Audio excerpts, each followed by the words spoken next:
Assalamualaikum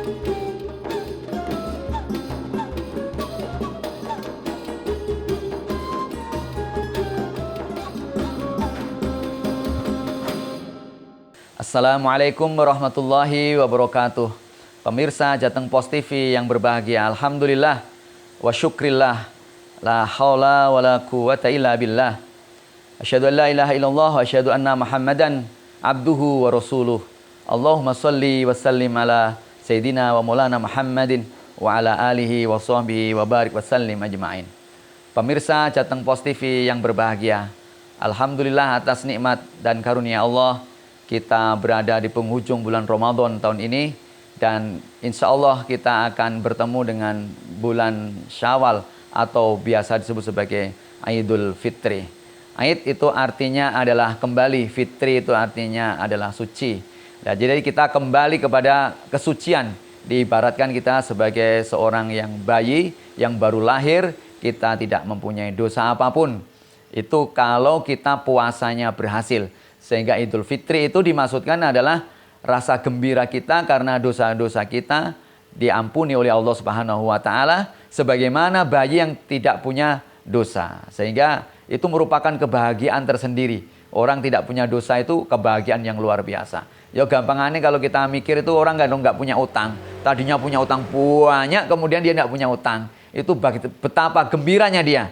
Betapa hatinya plong, tidur pun nyenyak, makan enak, itu orang kalau nggak punya utang gitu. Demikian juga dengan Idul Fitri. Idul Fitri itu rasanya kalau kita ini sudah tidak punya dosa gitu ya, diampuni oleh Allah dosa-dosa kita, ini rasanya plong. Berbuat sesuatu itu menjadi nikmat, badan kita menjadi enteng. Nah, kebaikan-kebaikan itu akan semakin mudah kita lakukan. Itu adalah Idul Fitri. Makanya terkait Idul Fitri ini ada beberapa amalan yang perlu kita lakukan. Salah satu di antaranya ya terlalu sholat Idul Fitri itu sendiri. Tapi lebih dari itu sebenarnya kita ini yang mungkin luput dari kita ini adalah bagaimana kita pada saat Idul Fitri itu pakai pakaian baru. Nah, ini penting. Ini penting. Ini syariat ini tidak mengada-ada, tidak mengada-ada. Kita sebaiknya memang Idul Fitri itu pakai pakaian yang baru.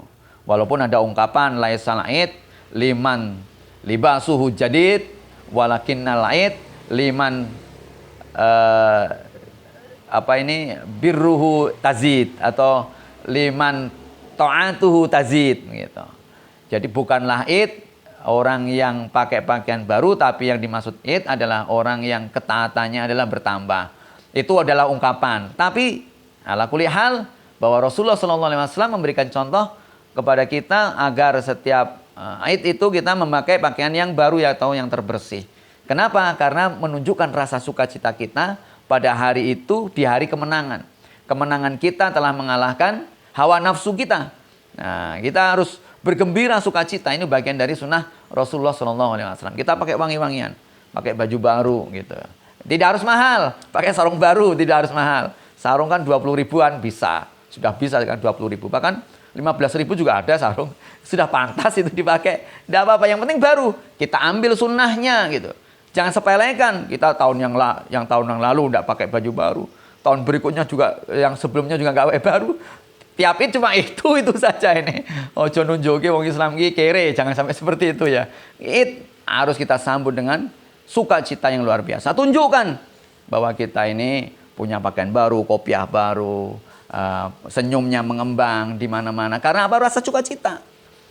Jangan kemudian menunduk terus kayak orang yang masih kalah perang gitu ya. Itu kemenangan yang luar biasa. Makanya kita harus sambut dengan sebaik-baiknya pada saat Idul Fitri. Karena jiwa kita adalah dalam keadaan bersih. Yang kemudian yang ketiga yang perlu kita lakukan adalah pada saat itu silaturahim. Silaturahim ini utama.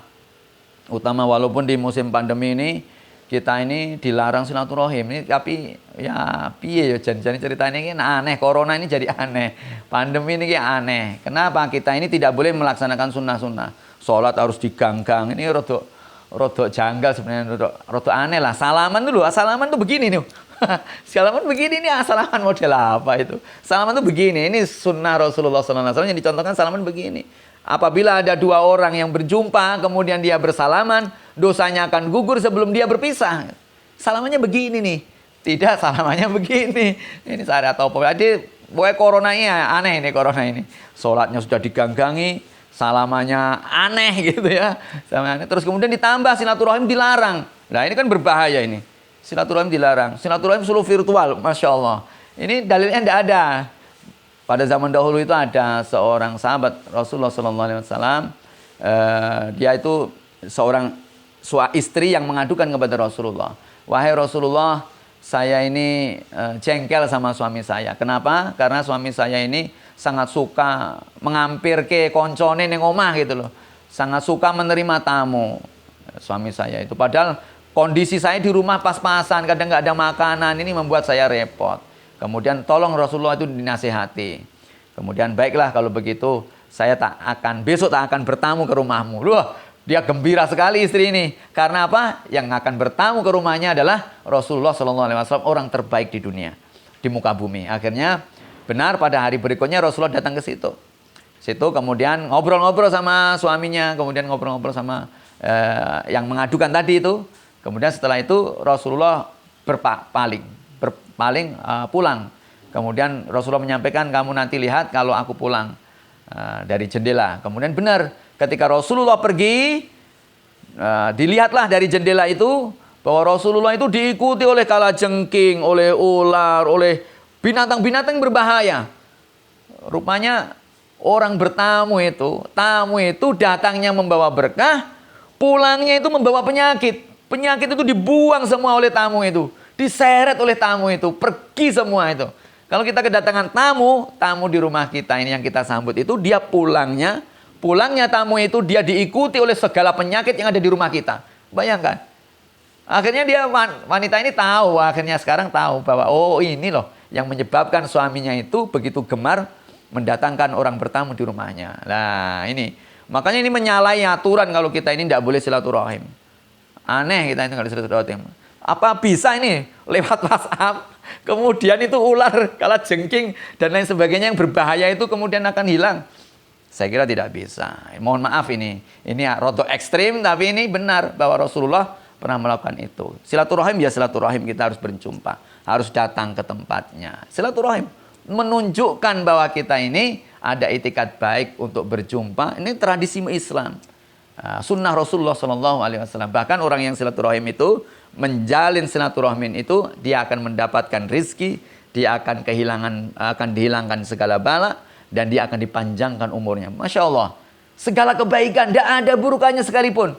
Bahkan orang yang memutus silaturahim, 3 hari dia memutus silaturahim, dia dipersiapkan, sudah dikapling di surga khusus, di neraka khusus. Ini dikapling di neraka. Khusus untuk dia, karena dia telah memotong tali silaturahim.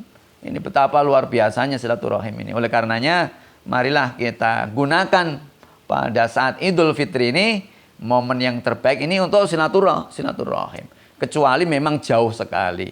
Apa boleh buat kalau di luar negara, di luar tempat yang kita memang menjangkaunya sangat berat, memang lebih baik kita bisa sekedar mengucapkan rasa ungkapan minta maaf. Tapi kalau kita bisa menjangkaunya, maka alangkah lebih baiknya kalau kita bisa silaturahim sebagaimana silaturahim yang pernah diajarkan oleh Rasulullah SAW. Terlalu sering kita ini membuat alasan untuk menyalahi sunnah-sunnah Rasulullah SAW. Marilah kita kembali lagi menghidupkan sunnah-sunnah Rasulullah sebagaimana Rasulullah dahulu mengajari kita bagaimana beliau menyambut Idul Fitri, bagaimana beliau ini silaturahim. Demikian bisa saya sampaikan. Mudah-mudahan di hari Fitri ini nanti kita semua mendapatkan ampunan oleh Allah Subhanahu wa taala dan kita mendapatkan keberkahannya di bulan yang sangat fitri ini. Billahi taufik wal hidayah. Wassalamualaikum warahmatullahi wabarakatuh.